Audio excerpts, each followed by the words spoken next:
Today's episode is all about desire, feeling desirable, wanting your partner to convey that you are desired, and have all of those dynamics go well for both of you. Before we dive into that, I want to read a recent review that I'm so grateful for. It goes like this. I came across this podcast after my wife and I had a rough patch, and I knew we had to do better. It has been so helpful for us to listen together. We have those aha moments where we look at each other and smile and point. We get a good conversation going from this podcast. Keep up the good work. I will definitely keep up the good work. You keep up the good listening. I'm so glad that you are doing that. And I know that actually there are multiple couples who've told me that they listen to the podcast together and basically learn together and press pause and have conversation with what's arising. And so if you're listening on your own, that's magnificent. And if you're listening with your partner, well, that's so special. And I commend you for doing so. And if you have not left a rating and a review wherever you're listening, please do so. It definitely informs other listeners so they know what they can expect. It is a huge help and a way that you can give back if you find the Intimate Marriage podcast valuable for you. So again, please leave a rating wherever you listen. And if there's an option of leaving a review, go ahead and do that too. And with my gratitude, I want to turn to this matter. So I recently gave a talk called Preserving Your Marriage While Growing Your Practice. It was for physicians who are either newly running a private practice or thinking about starting a private practice. They have actually a wide range of experience practicing medicine, but the new part that had them attend this conference has to do with actually opening a practice, running a practice. And my talk, Preserving Your Marriage While Growing Your Practice, is actually an incredibly important topic because as any entrepreneur or spouse of an entrepreneur knows, whether you're a physician growing a medical practice or you have any other kind of business, there are all kinds of particular challenges that naturally arise as you nourish and grow your business. And there's invariably a tendency to leave your marriage to the side and not give it the attention it deserves. So this was the context for the talk that I gave. And afterwards, there was an opportunity for people to ask questions. And there were so many wonderful questions that were asked. But one in particular is of broad general interest. I've written an email to my list about it. If you're not on my email list and you'd like to be, the link is in the show notes. You can just sign up. I send different content than I address in the podcast. There's a little bit of overlap, but it's also different. So if you enjoy learning from me, be sure to sign up for my email list, clicking the link in the show notes. And I want to share one question that I received after giving this talk. For every woman in a committed partnership, there's some version of this question that arises. It arises for single people, it arises in a lot of different ways, but I want to address it specifically in the context of long-term committed relationship. So here is the question. How do you communicate to your spouse that you don't feel desired and desirable? And what can I do to feel more desirable and make them feel more desired? Such a beautiful question. The first thing I want to say is that very often we assume that it's our partner's job to make us feel desired. If he just looked at me with smoldering eyes and yearning, then I would feel desired and I wouldn't have this challenge. I wouldn't have this question. And that does happen sometimes, but for the most part, that is not actually the way this is going to evolve and become an area of richness and lusciousness in your life and in your marriage. For the most part, feeling desired, feeling desirable is an inside job. You feeling desired is something you bring to the relationship. It is not appropriate to stick that on your spouse. It is not part of your spouse's job description to make you feel desired. Again, we're talking heteronormative context, and this question is a woman's question. As a man, as a husband, it is your job to pay attention to your woman. When you think she's beautiful, go ahead and say so. Let her know. Let her know by how you look at her, by how you respond to her. But it is not a husband's job to create this experience. First of all, that doesn't work long term. But second of all, we are fundamentally mammals.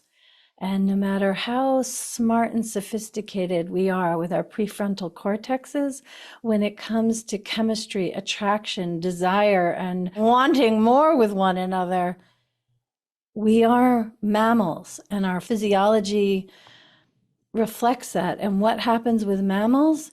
Well, the female mammal goes into heat.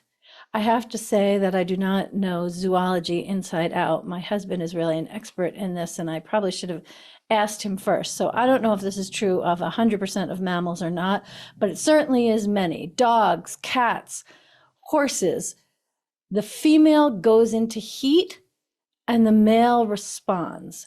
So as women, do we want to go into heat and be therefore desirable and not in heat and not desirable? No, but I am just pointing to this as a context for what I'm now going to say, addressing your prefrontal cortex more explicitly.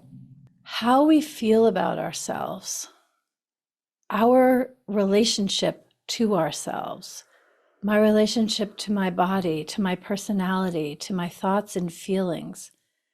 That is the thing that most sets the tone for how my partner interacts with me. So if I am preoccupied with how my belly is hanging out when we make love, that really works against passion. If I move through my home and when I see myself in the mirror, I have some, I look old, or I look fat, or I look too thin or too tall, or whatever judgment you have in your head about yourself, every time you think something like that, it's like a squirt of negativity that's put into the environment. Similarly, when you make a point of identifying what has you feel good, what has you feel alive and sexy and luscious, first of all, identify what that is. And second of all, make sure to include that in your daily and weekly routines. So maybe taking a warm, luscious bath has you feel just relaxed and lovely. Well, make sure you're doing that. Maybe winking at yourself when you walk by a mirror kind of makes you giggle. It's a little awkward at first, but it has you feeling more desirable, more sexy. Then do that. If you don't like your clothes, get ones that have you feel wonderful. Maybe working out or getting enough sleep, spending time in nature, listening to erotica, spending time with girlfriends and just feeling all that like yummy vitality from a wonderful time with a friend. Whatever it is your job to getting regular massages, putting on music and dancing, maybe dancing naked before you get dressed, maybe dancing fully clothed, like whatever it is. If I were to ask you, and I'm speaking to women right now, what has you feel lit up and absolutely wonderful in your own skin?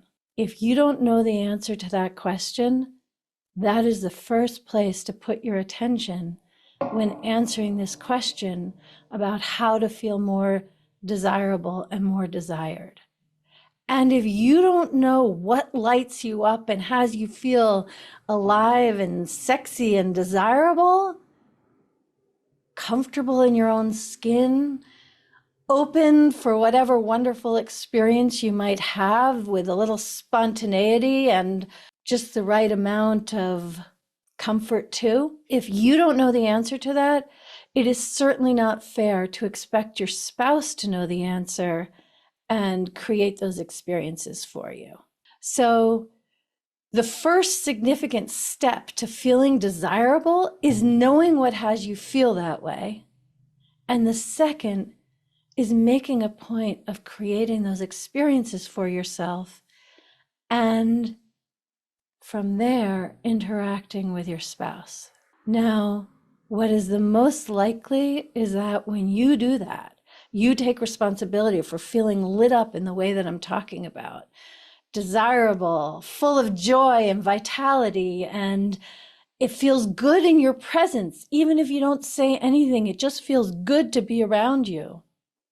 And if you say things, wonderful.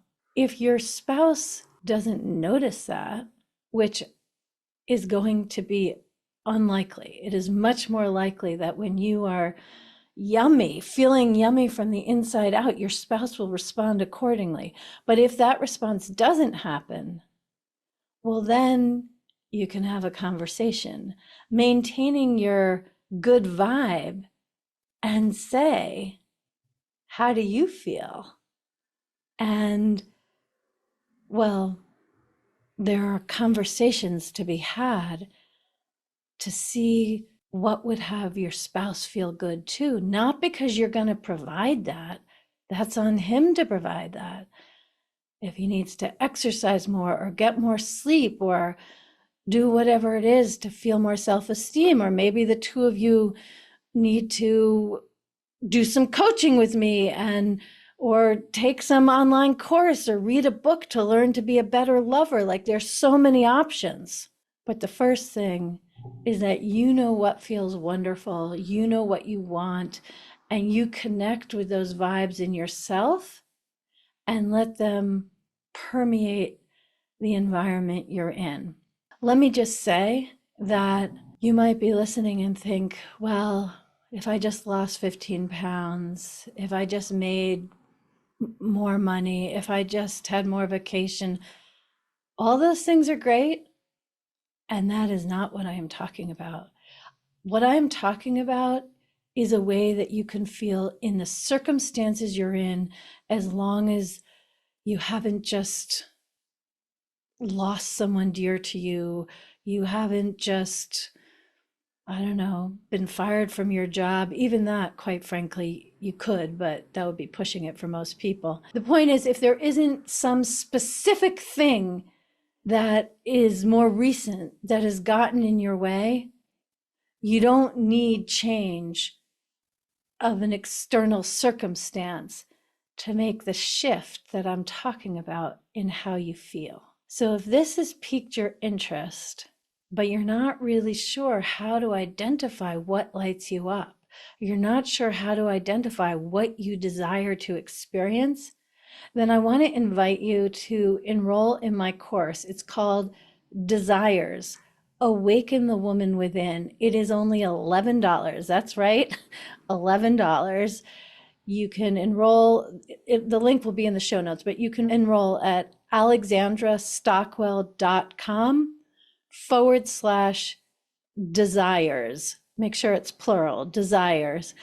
And it's a short, simple, very potent course that will guide you to identify what you desire. What do you want to experience? What do you want to experience in your body? What do you want to experience in your soul? What do you want to experience in your interactions with your spouse? What kind of shoes do you want to wear? How do you want to be kissed? You can choose what you put your attention on. And in this course, I guide you to expand your relationship to your desire, which in turn expands your relationship to feeling desirable, to feeling attuned and lit up with the things that are just yummy and meaningful and sexy and intimate for you.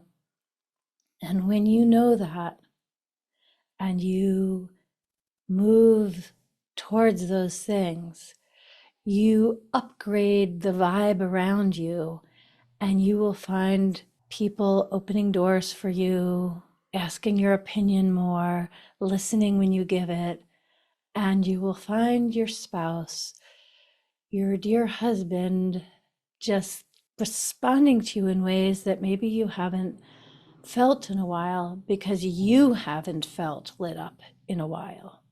So there's a lot more about this conversation.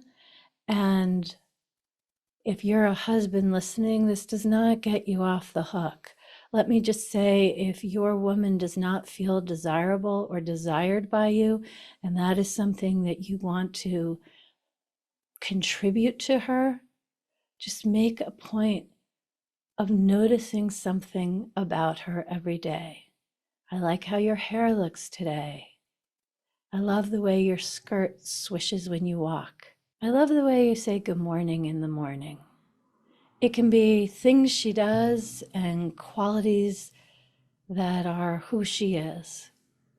When you notice these things, you add nourishment and fuel to the journey that I've described previously. And if you're a woman and you want to feel more desired, put your attention on your own experience. This is not about wearing something because he'll like it. Wear it because of how it makes you feel, which you'll like and he'll like. So again, if you want to go further in this arena, $11, Desires, Awaken the Woman Within at alexandrastockwell.com/desires, and get the party started with yourself and then with your husband.